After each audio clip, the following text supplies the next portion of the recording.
राधे राधे। आज मैं श्रीमद् भगवद गीता यथारूप के दूसरे अध्याय से 33वां श्लोक हम सब के कल्याण की प्रार्थना के साथ पढ़ूंगी। ओम श्री परमात्मने नमः। श्रीमद् भगवद गीता अथ द्वितीयोऽध्यायः। अगर मुझसे पढ़ने में या समझने में कुछ भी गलती हो जाए तो मैं केवल भगवान की ही बालिका हूँ, ऐसा जानकर प्रभु मुझे बहुत क्षमा करें।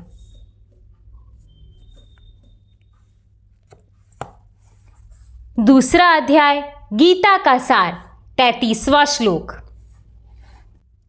अथ चेत्त्वमिमं धर्म्यं संग्रामन्न करिष्यसि ततः स्वधर्मं कीर्तिं च हित्वा पापमवाप्स्यसि। किंतु यदि तुम युद्ध करने के स्वधर्म को संपन्न नहीं करते तो तुम्हें निश्चित रूप से अपने कर्तव्य की उपेक्षा करने का पाप लगेगा और तुम योद्धा के रूप में भी अपना यश खो दोगे। तात्पर्य: अर्जुन विख्यात योद्धा था जिसने शिव आदि अनेक देवताओं से युद्ध करके यश अर्जित किया था। शिकारी के वेश में शिव जी से युद्ध करके तथा उन्हें हराकर अर्जुन ने उन्हें प्रसन्न किया था और वर के रूप में पाशुपतास्त्र प्राप्त किया था। सभी लोग जानते थे कि वो एक महान योद्धा है। स्वयं द्रोणाचार्य ने उसे आशीष दिया था और एक विशेष अस्त्र प्रदान किया था जिससे वह अपने गुरु का भी वध कर सकता था। इस प्रकार वह अपने धर्मपिता एवं स्वर्ग के राजा इंद्र समेत अनेक अधिकारियों से अनेक युद्धों के प्रमाण पत्र प्राप्त कर चुका था।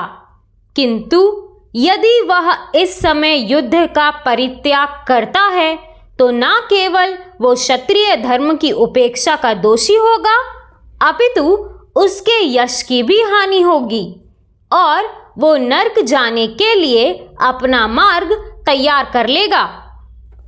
दूसरे शब्दों में वह युद्ध करने से नहीं अपितु युद्ध से पलायन करने के कारण नरक का भागी होगा। राधे राधे। दोस्तों, इस श्लोक में भी भगवान ने हमें केवल अपने कर्तव्य का पालन करना है। हमारे जीवन में किसी भी विषम परिस्थिति में हमें बस अपने कर्तव्य का पालन करते ही रहना है। हारना या जीतना दोनों ही हमारे लिए लाभकारी हैं, परंतु किसी भी परिस्थिति से भयभीत होकर या विचलित होकर वहां से पलायन कर जाना केवल एक यही चीज है जो हमें नरक के द्वार तक लेकर जाएगी। और जब भी आप अपने कर्तव्य से विमुख हो जाएं, अपने स्वधर्म से भटक जाएं और आपकी हिम्मत हारने लगे, तब बस केवल एक बात याद रखना कि आपके रथ पर स्वयं भगवान श्री कृष्ण सवार हैं और जिसके रथ पर भगवान हो उसकी हार हो ही नहीं सकती। इसी तरह भगवान की कृपा हम सब पर बनी रहे।